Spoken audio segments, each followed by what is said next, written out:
Good afternoon. Thank you all for coming. My name is James Episcopo. I'm the Chief of Police for the Village of Brookfield Police Department. We're here to announce that 3 arrests have been made in the January 2016 homicide of Michael Smith. The following suspects, pictured here, have been charged with first-degree murder. Comfort K. Robinson, age 39, Broadview, Illinois. Bond set at $250,000. Jermaine E. Douglas, age 25, Chicago, Illinois, being held on no bond. Dijon M. Jonikin, age 29, Cicero, Illinois, bond set at $250,000. I'm standing here with representatives from the FBI and the members of our team that worked on this case. So here's some background. On January 27, 2016, at 12:08 p.m., Michael Smith was executed in front of his home after making a court appearance as a state's witness at the Cook County Criminal Courts Building, 2650 South California Avenue, Chicago, Illinois. His wife and 3-year-old son were inside waiting to have lunch with Michael. The victim's wife heard the gunshots and ran outside to discover that her husband had been shot, and she called 911. The only connection between Michael Smith and those responsible for his murder was his role and service as a witness in a criminal case against Comfort K. Robinson. The court subpoena regarding Robinson's case was found on Michael Smith's person at the time he was killed. The Robinson court case connection: during the early morning hours on March 8, 2015, Michael Smith was working a security detail at the now closed Shrine nightclub, 2109 South Wabash, Chicago, Illinois. Patron of the establishment, Comfort K. Robinson, was involved in a disturbance at the nightclub in which security intervened. Robinson, who was in possession of a handgun at the time, was ultimately arrested by Chicago police for several felonies as a result of that incident, including armed habitual criminal and unlawful use of a weapon by a felon. As the case moved forward towards Robinson's trial, Michael Smith was scheduled to testify as a witness in a court case against Robinson.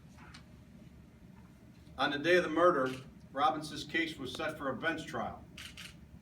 A motion was presented by Robinson's defense counsel to continue the case from a bench trial to a jury trial, which was granted. Victim Smith left the courthouse, as did Comfort Robinson. Michael Smith was unknowingly followed home and kept under surveillance. When victim Michael Smith parked in front of his Brookfield residence, and before exiting his car, Douglas pulled up and fired multiple gunshots at Michael Smith at point-blank range. Michael was struck by several of those shots and killed. Douglas fled the scene in a blue vehicle, which was identified and recovered by Brookfield police the day after the murder. As co-conspirators in the final planning of the murder, Jonikin met up with both Douglas and Robinson at different locations and moments right before and after the fatal shooting of Michael Smith by Douglas. Arrest details are as follows. Following a nearly 11-month detailed investigation involving assistance from Chicago FBI task force agents, members of the Major Crime Case Assistance Team, MCAT, members of the Felony Investigative Assistance Team, including Fiat SWAT team members, and the Wedge Task Force, Chicago Police Department, and representatives from the Department of Homeland Security. Facts of the case were presented to the Cook County State's Attorney's Office for review. Murder warrants and subsequent charges were approved for first-degree murder against all 3 suspects, and they were charged as follows. Suspect Douglas was apprehended by Chicago Police Department on Tuesday, November 15th, after a vehicle pursuit that ended in a crash at 87th and Ashland. A loaded .50 caliber handgun was also recovered from the scene of Douglas's arrest. Suspect Jonikin was located and arrested without incident near his home in Cicero later that same day, Tuesday, November 15th. Suspect Robinson, who had been in custody for the last several months on a separate felony matter, was arrested by Brookfield Police and the Chicago FBI immediately upon his release from the Danville Correctional Facility on Friday morning, November 18th.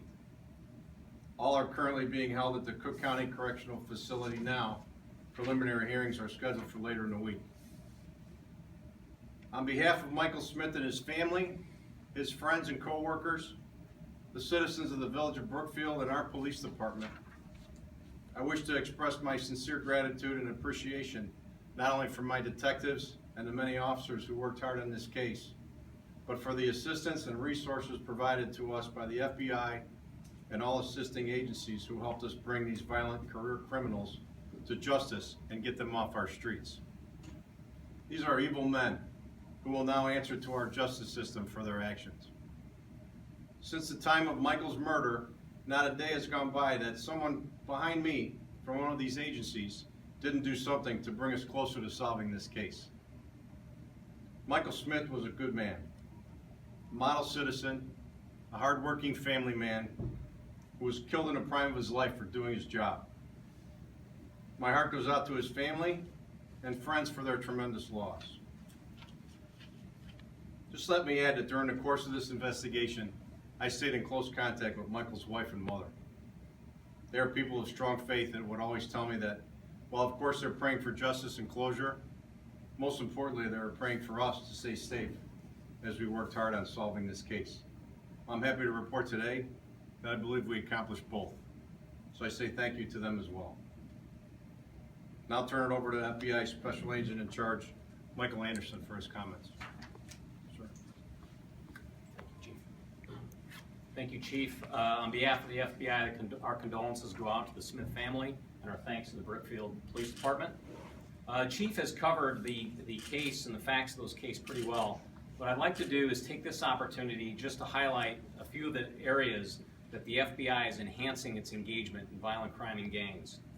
First of all, last December we established the Homicide Task Force in close partnership with the Chicago Police Department as well as with suburban police departments like the Brookfield Police Department. Last month we added an additional or created an additional violent gang squad, so it now allows us to mirror the Chicago Police Department's 3 area districts as far as coverage for violent, for both shootings, non-fatal shootings, and homicides. We've embedded another intelligence analyst at CPIC in an effort to improve our intelligence flow both to the Chicago Police Department as well as from the department. We are an active participant in the Chicago Police Department's regular gang crackdowns, also known as the Strategic Anti-Violence Mission.